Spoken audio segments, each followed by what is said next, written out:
आइए वो देखते हैं।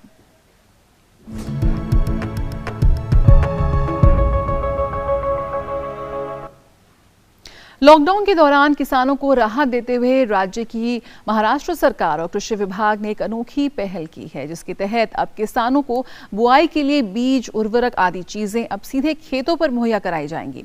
महाराष्ट्र के यवतमाल जिले में कई किसानों को इससे लाभ हुआ है। देश में लागू राष्ट्रव्यापी लॉकडाउन के कारण उद्योग धंधों से लेकर कृषि कार्य भी बड़े तौर पर प्रभावित हुए हैं। अगले कुछ दिनों में बात होगी, इसीलिए खरीफ फसलों की बुआई के लिए किसान सामान जुटाने की जुगत में है। कुछ देर के लिए अगर दुकानें खोली जाएं, तो सामाजिक दूरी का पालन करते हुए खरीदारी करना मुश्किल हो सकता है। इसलिए राज्य में सरकार और कृषि विभाग ने एक अनूठी पहल की है, जिससे सामाजिक दूरी भी बनी रहे और किसानों को सब सामान आसानी से मिले। कृषि विभाग के द्वारा किसानों को बुआई के लिए बीज, उर्वरक आदि चीजें अब सीधे खेतों पर मुहैया कराई जाएगी। महाराष्ट्र के यवतमाल जिले के कृषि विभाग ने किसानों को खेतों पर ही उर्वरक और बीज देने की पहल शुरू की है।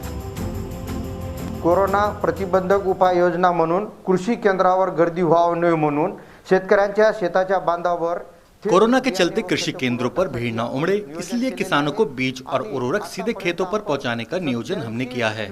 कृषि सहायकों को भी जगह जगह तैनात किया गया है। इसी के साथ साथ सभी व्यवस्था कृषि केंद्र मुहैया कराने के निर्देश दिए गए हैं। नेमणूक केलेली आहे।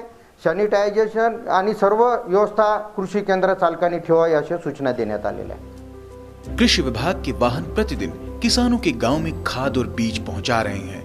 जिले के दिग्रस तहसील में अब तक 87 क्विंटल बीज और 70 मीट्रिक टन उर्वरक किसानों तक पहुंचाई जा चुकी है।